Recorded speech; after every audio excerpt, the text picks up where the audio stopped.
Hey guys, it's Campbell. I'm in the shop again today. It's July something, 7th maybe.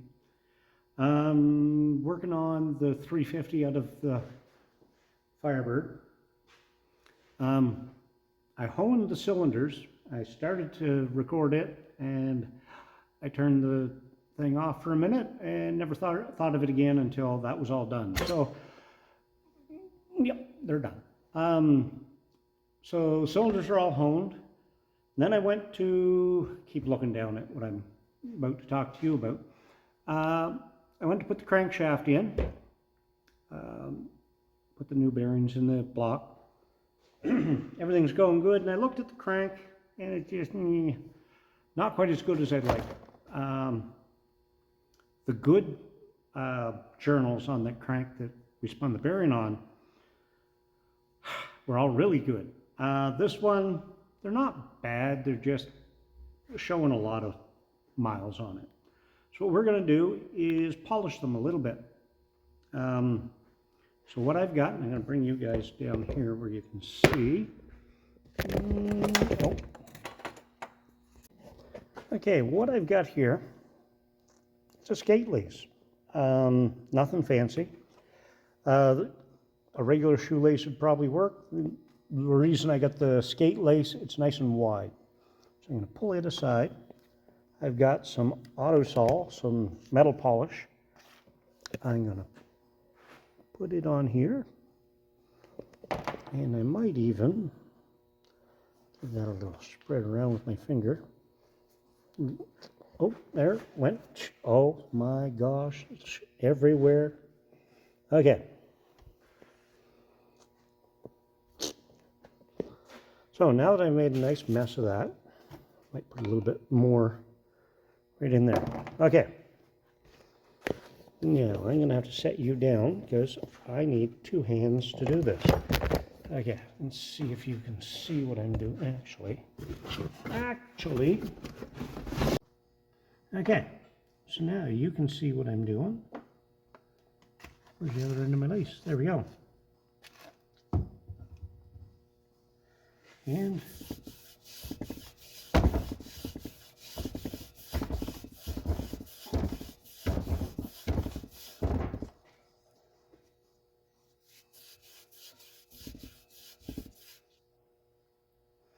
another little dab in there.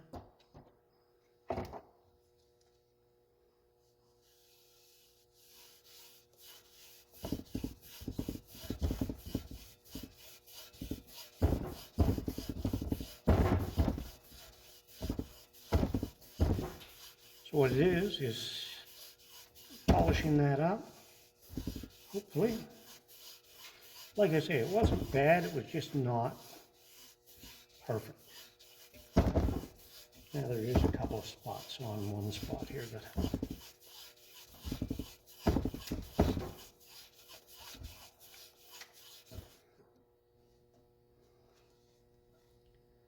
starting to look good.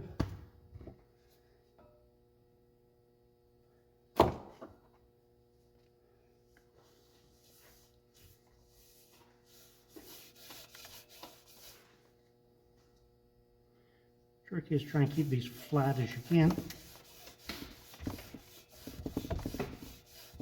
As it goes, spattering some towards the phone. If you get hit in the face with this, it's not my fault. Shouldn't be looking so close. And I'm just trying to get it to keep going back and forth, side to side, so I cover the entire journal.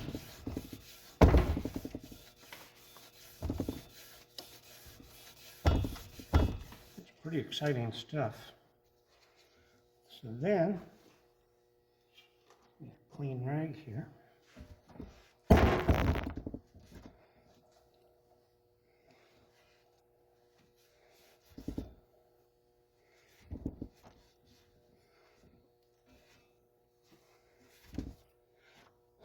Oh, look, I did get that on the tripod. Okay, so now I'm going to flip you around here, show you a little better. You look at that one, where are we? Where's one we just did? Right there. Okay, so now if you look at that one versus that one, you can see, again, still not perfect, but it's going to be a basically stock engine. I just want it good enough. So you can see there's quite a bit of change already just in that couple of minutes. I'm not going to keep you here for an hour watching me go zip, zip, zip, zip, zip, zip. But I'm going to do a little bit more on this.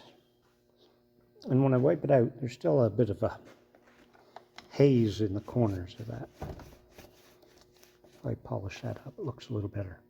Anyway, I'm going to go at this for a bit, and I'll show you guys what it looks like when I get it done.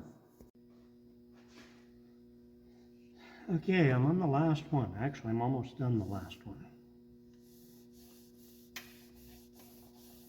I started at the, well, I didn't start at the front, but I went back to the front once I get going. And just worked my way back from the front to the rear. Didn't want to miss any.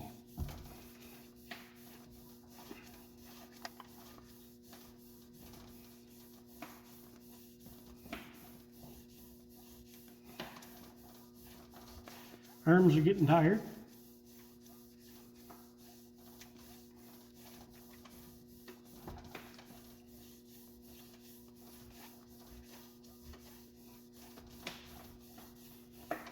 Now the connecting rod journals were like here at the back where it's the one for the thrust bearing. They're twice as wide, so they take twice as long. And the big thing to remember as you go to clean this up, let me flip you around here so you can see. Oh, crash. Oh, no, you're wrong. There you are.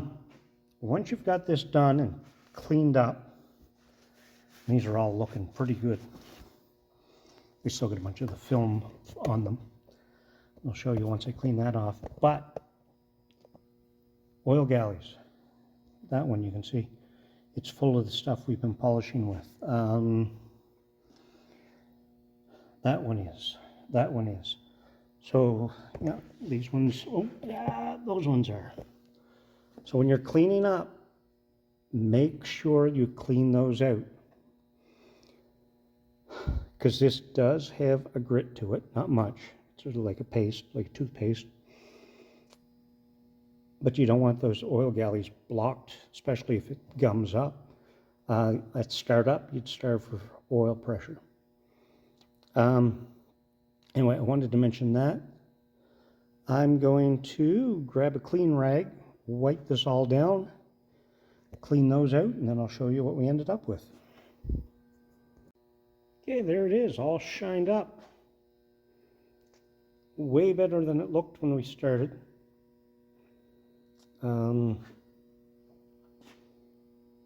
Thought that was a heat mark there, but it's reflection. I even cleaned up the hub for the rear seal. I get thinking, this is the first one of these single piece rear seal engines I've done. I've done lots of small block Chevys, but always the two-piece rear seal. Anyway, now it can go into there. All greased up and waiting for it. Okay, that's all for now. I'm gonna get washed up, put some stuff away, head home. But for now, get something to work on. Don't forget your safety glasses when you're out in the shop, and I'll see you next time. Maybe.